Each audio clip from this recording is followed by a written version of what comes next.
setelah dilakukan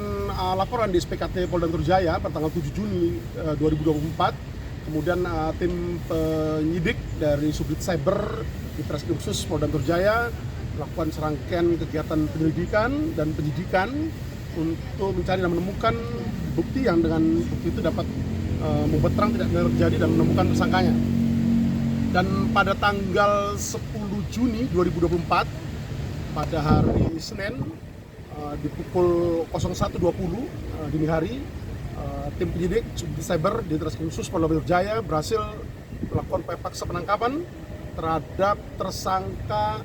inisial AP di rumahnya di Kelurahan Cipayung, Kecamatan Cipayung, Jakarta Timur. Dan kemudian dilakukan dibawa ke Mako ataupun kantor tim penyidik Subdit Cyber di Treskrim Khusus Polda Metro Jaya untuk dilakukan penyidikan lebih lanjut atas dugaan tindak pidana yang terjadi. Dan beberapa barang bukti yang berhasil dilakukan penyitaan oleh tim penyidik, diantaranya adalah satu unit handphone merek Oppo A5 warna hitam yang digunakan oleh tersangka AP untuk melakukan pengancaman melalui media elektronik dengan satu unit SIM card-nya. Kemudian satu buah SIM card juga. Jadi untuk tersangka AP ini melakukan pengancaman melalui 2 nomor HP dengan satu unit HP yang digunakan. Kemudian kita juga melakukan penyitaan terhadap 3 akun medsos milik tersangka AP atau yang dibuat oleh tersangka AP. Juga kita melakukan penyitaan, tim penyidik melakukan penyitaan terhadap 3 buah akun email, email milik tersangka AP. Adapun pasal yang dipersangkakan terhadap tersangka AP, yang pertama adalah pasal 27B ayat 2 Undang-Undang Nomor 1 Tahun 2024 tentang perubahan kedua atas Undang-Undang Nomor 11 Tahun 2008 tentang informasi dan transaksi elektronik, junto pasal 45 dan atau pasal 30 ayat 2, junto pasal 46 dan atau pasal 32 ayat 1,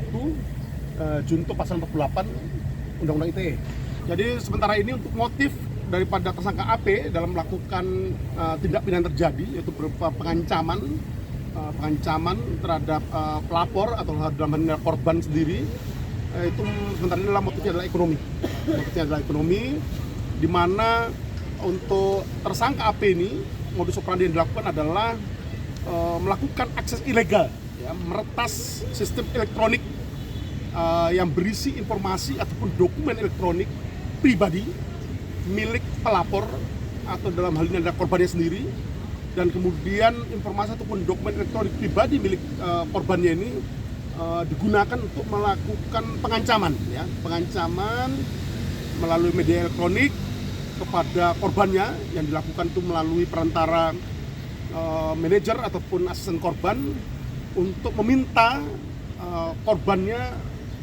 memberikan uang sebesar 300 juta rupiah terhadap tersangka. Adapun untuk uang yang diminta oleh tersangka AP terhadap korbannya ini belum sempat diberikan, namun kemudian tersangka ini baru pada batasan mengakses secara ilegal sistem elektronik milik korban ini yang berisi informasi maupun dokumen elektronik milik korban,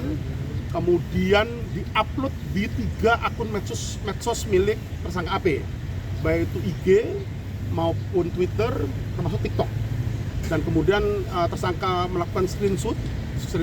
terhadap 3 akun yang dibuat oleh tersangka AP ini,